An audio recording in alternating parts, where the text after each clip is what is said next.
Brought to you by V Guard. Siddharth Raj राष्ट्रवादीच्या प्रकरणाची सुनावणी होती, पण ते सुनावणी होऊ शकलेली नाही आहे। 44 नंबरचं प्रकरण होतं, पण 16व्या नंबरलाच खरं तर कोर्टाचं कामकाज थांबलेलं।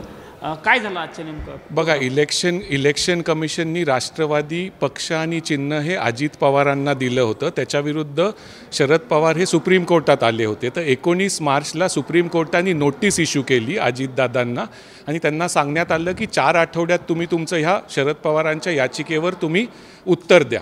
आणि त्याच्यानंतर 2 आठवडे पवारसाहेबांना दिले गेलं त्यांचं रिजॉइंडरसाठी। तर ती रुटीनमध्ये आज 14 तारखेला हे मॅटर लिस्ट झालं, पण काही कारणास्तव ते मॅटर पोहोचू शकलं नाही। तर आता त्याच्यात नवीन तारीख 16 जुलैची दिली गेलेली आहे। भाइयों बहनों, उनके राज में पावर रहे अनस्टेबल और हम रखे सब स्मूथ और स्टेबल।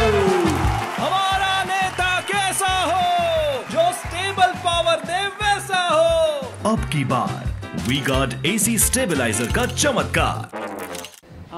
आज नेमकं कोर्टात युक्तिवाद नाही म्हणा, पण वकिलांनी काय जज सोबत काय त्यांचं बोलणं झालं? आज वेळच आली नाही, फक्त शेवट 14 नंबरलाच 16 नंबरलाच बोर्ड संपला आणि आपलं 44 नंबरचं मॅटर होतं।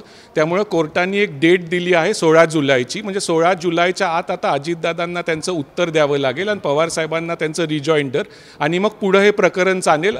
16 जुलैला आपल्याला समजेल की ह्याच्यात फायनल हिअरिंगची तारीख कधी मिळेल। तर अशी अपेक्षा आहे की विधानसभेच्या आधीच राष्ट्रवादी पक्ष आणि चिन्हाचा पण निकाल लागू शकतो। उनका बैकअप सिर्फ कल तक और हमारा चांद तक।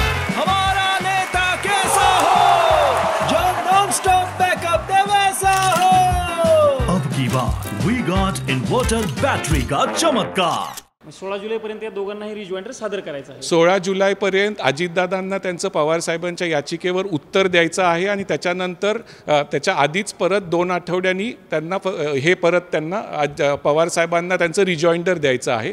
हे प्रोसेस 16 जुलैच्या आत कंप्लीट करायचं आहे आणि 16 जुलैला कोर्ट त्याच्यावर परत भाष्य करेल। म्हणजे शिवसेना आणि राष्ट्रवादी दोन्ही प्रकरणांचे निकाल जे आहेत ते विधानसभेच्या निवडणुकीच्या अगोदर लागतील असं एक प्रकारे म्हणता येईल आपल्याला। बघा, शिवसेनेचं पक्ष आणि चिन्हाचं प्रकरण हे मागच्या आठवड्यात लागलं, ह्या आठवड्यात होणार होतं, पण चीफ जस्टिस हे परदेशात गेल्यामुळे आता त्याची पण पुढची तारीख येईल। पण अपेक्षा अशीच आहे की ऑक्टोबर म्हणजे विधानसभेच्या आत या दोन्ही प्रकरणांचे निकाल लागतील, म्हणजे शिवसेना आणि राष्ट्रवादी पक्ष आणि चिन्ह। Brought to you by V-Guard.